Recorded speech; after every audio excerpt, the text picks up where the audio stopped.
Shalom, all praises to Yahawah, bahasham, Yahawashi, bahasham, Rakha Kwadash.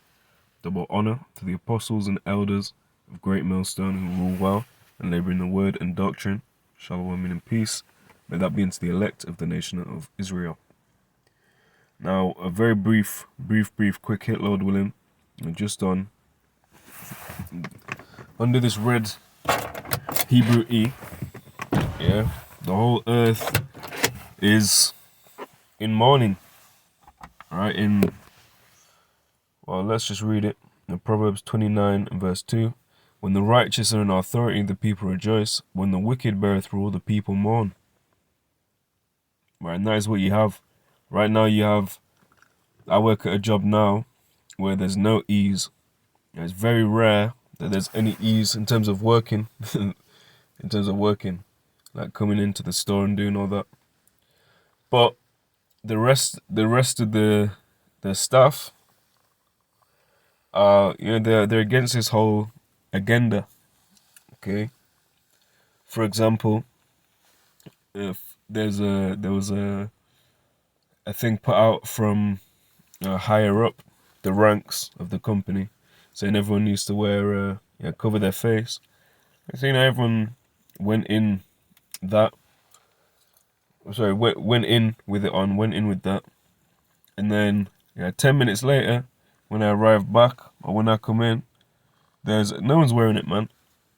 And later, as the evening progresses, they start talking about how one guy said, "I'm not taking that thing," and one guy said, "Yeah, I had one of them, but fucking hell, I'm not having this one and this one and this one. Why would I do that? Yeah, I've had one, and I'm not about it anymore. It's trying to kill you. It's trying to say it's not trying to help you. It's trying to kill you." And all these are Elamites, and various other ethnicities and demographics, right? But it's everyone is cool with E, when he's there. But as soon as E goes, there was a fucking and there's been comments here and there about this, and that. It's like, yeah, man, people are fucking fed up, man. And don't get it wrong. I know when we leave, or when I leave, me and the brother leaves, because there's a Benjamite I work with as well. They probably do the same shit, if not worse, about Jake. But the whole point is, it's not because Jake's ruling poorly. He's just fucked up in general. He's not ruling because I hate to say it, but if the wicked Jakes of now, if they were ruling, we'd probably be in a worse condition than E ruling. Now, there's certain shit wicked Jakes do that E wouldn't even think about doing. But it is what it is. Jake will be right in the kingdom. And all these nations, they're going to rejoice, man. When of course they're going to mourn because Babylon, I made great merchandise. Here I made great trade. I bought this, I sold this, da. But when it's all said and done, and they see, all right, hold on, the righteous are in our authority, they're going to rejoice, man. And yeah, it's going to be austere, it's going to be strict. But when they realize and see, oh, this is actually the living power. We thought we were worshipping the true power. This is the true power. Because there's a lot of customs that in Islam that are righteous. Okay, but it's not. The doctrine holistically is completely off. And I don't even think about that. I don't think I'm saying that Islam is correct. But certain customs, which are Hebraic customs, may I say, they're really Israelite customs, because you might say, oh yeah, but Ishmael, he was born before Isaac even, and then out of Isaac came Jacob. So what are you on about? Well, Israel means what? Yasharallah, he, Prince Power. So we're the prince of the power, so every chosen man, I'm talking of the chosen lineage, was an Israelite. He was a prince of the power, and is, and will be. Halalyam, unto forever. So truly they're Israelite customs. They're the him that's the prince of the power. Because out of Abraham came many nations. And it talks about, I think it's Genesis 18 or 19, 18 I believe.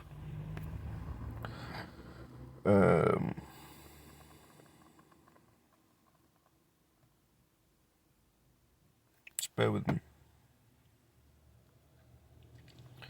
basically says, you know, I think Abraham would have taught his house, something like that. Let's just try this. Yep, there it is.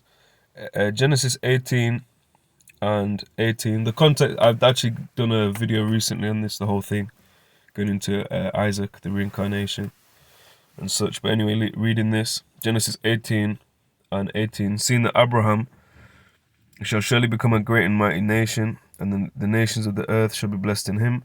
For I know that he will command his children and his household after him. Right, so if he commanded his children and his household after him, let's search Abraham. For example, Genesis 17 and 5, neither shall thy name be called any more Abram, but thy name shall be Abraham, for a father of many nations have I made thee. Right, so the Lord set Abraham up to be a father of many nations. And this, so he said he would teach his children. Yeah, that Abraham would teach his children. So we'll leave that there for that bit. So it's written that Abraham would teach his children. So there's many customs in that are righteous. So they sort of get it. Yeah, when I say, and I don't say, oh, listen, brother, I'm a Hebrew Israelite. I do this, this, and that. They just, do you want this? Oh, no, I don't eat pork, thanks, though. I go, oh, right. And the next time, you know, they come, oh, it's halal. Yeah, it's not like they're giving me halal prawns or halal this, halal that. Just go, all right, cool. Yeah, and then we say, obviously, we give praises unto our power, the true God, so-called God.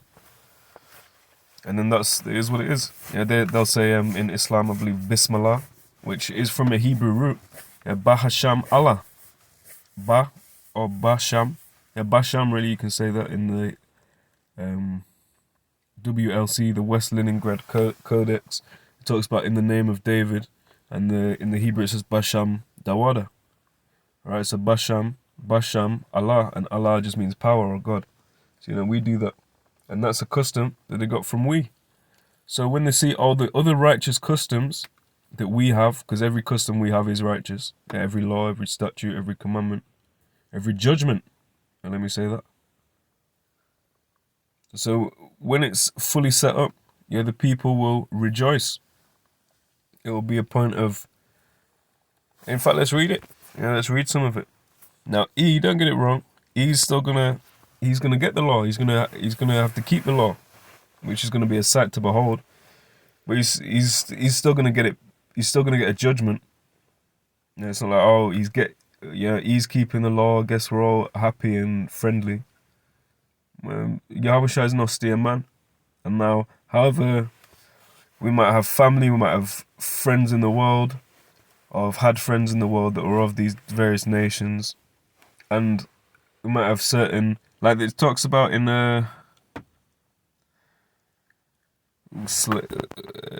what is it, chapter 9, Ezekiel 9. Yeah, it talks about, well, this is unto the angels. I'll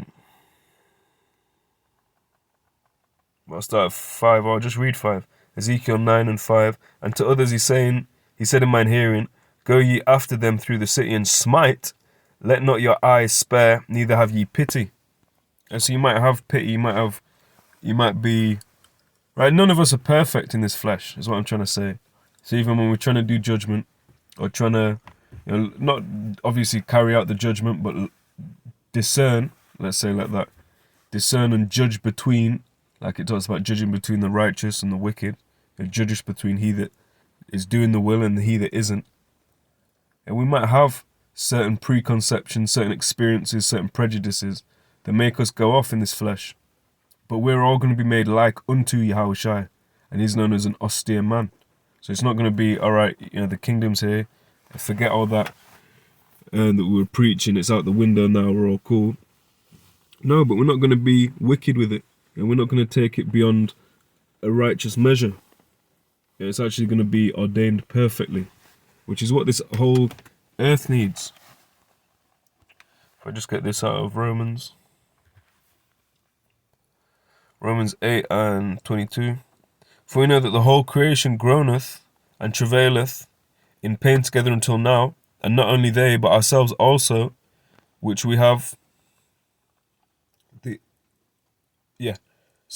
and not only they, but ourselves also, which have the first fruits of the Spirit, even we groan within ourselves, waiting for the adoption, to wit, the redemption of our body. All right, so that's what we're waiting for. And the whole earth is really there it is. There it is. The Romans 8 and 19, I think this is what I wanted. For the well, in the context of, verses down as well, of course. For the earnest expectation of the creature waiteth for the manifestation of the sons of Yahawah bahasham Yahawashi. I think that's what I wanted. I know that's what I wanted. But I wanted it with that whole chunk there. So the whole creation is in pain. Creation, every creature, when you talk this is a creature, that's a creature, it comes from the root word creation, which is a very obvious thing when you think about it, but when I first realized it, I was like, oh shit. And when we're in that point, the people are going to rejoice, man. Right now they're in mourning. And just because you're in rulership doesn't make you righteous. Right? He thinks, he's the righteous because he's got rulership. Thinks he can't do any wrong in his own eyes. Isaiah 2 and 1, the word that Isaiah son of Amos saw concerning Judah and Jerusalem, Yahawah Yerushalayim. And it shall come to pass in the last days. And let me say, when you read last days, certain times it's talking about before the kingdom, them last days, but in the last days when we're beyond that point, right? Once you've had the destruction, you've had that, because it's still the last days. It's still the end of the world as we know it, put it like that. And it shall come to pass in the last days that the mountain of Yahweh's house shall be established in the top of the mountains, and shall be exalted above the hills, and all nations shall flow into it. Right, so you're seeing it. You're seeing the restoration of the tabernacle of David, Ezekiel 37. You're seeing the spirit of life enter into Jacob. All these things are the precursor to the mountain of the Lord's house, the mountain meaning the kingdom of the Lord's house being established in the top of all kingdoms. So no longer is it and Babylon that rule over, and the whole earth follows after the beast. The whole world rather follows after the beast. But it's going to be this, they're going to have to come up and follow the ways of the Lord. Verse 3, and many people shall go and say, come ye, and let us go up to the mountain of Yahawah, to the house of the God of Jacob, Yahweh. He will teach us of his ways, and we will walk in his paths. For out of Zion shall go forth the law, and the word of Yahawah from Jerusalem. Now that's another key thing. Why? If we're all equal, we're all on the same level playing field, we're all just random Christians from all different nations, why is it going forth from Jerusalem? Right? Because the Lord chose that as a pit. Not pot, pit. 2 Ezra 5 and 24. And of the whole world hast thou chosen thee one pit, and of all the flowers thereof one lily. Alright, and he chose one people, man. If we go to 2 Ezra 6 and 54. And after these, Adam also, whom thou madest Lord of all thy creatures, of him come we all, and the people also, whom thou hast chosen. So he chosen one pit, in one land, he chosen one flower, the lily. And he's chosen himself one people, the Israelites. And they're the ones that under Yahawashi, under David, will get the glory of setting this earth back in its rightful order. And I say back in it's going to be beyond measure. Because all the wickedness that had to come post-fall has happened. So all it is now is an eternal righteous kingdom to come. Now when the fact is, when the kingdom of Yahawah bahasham Yahawashi is established, it's not going anywhere. Right now it's on pause, it's on hold. Yeah, put you on hold. Personal joke. But it's on hold right now, because from the time of 2 Samuel 7, or from what the prophecy there, it states, from the time of Solomon, it'd be an everlasting kingdom. So Solomon had it. He's not ruling and reigning on this earth right now, But the Lord Yahawashi is ruling. The Heavenly Father Yahawah, through His Son Yahawashi, is ruling all events, truly. But if you want to talk about in the flesh on earth, that's not happening right now. But there will be an establishment of that kingdom, and at that point, when it's physically established on earth, it's not going anywhere, man. So let's sandwich it. Let's close out how we began. This is Proverbs 29:2. When the righteous are in authority, the people rejoice. But when the wicked beareth rule, the people mourn. Ka halalyam la Yahawah, bahasham Yahawashi, bahasham racha kodash. Shalom.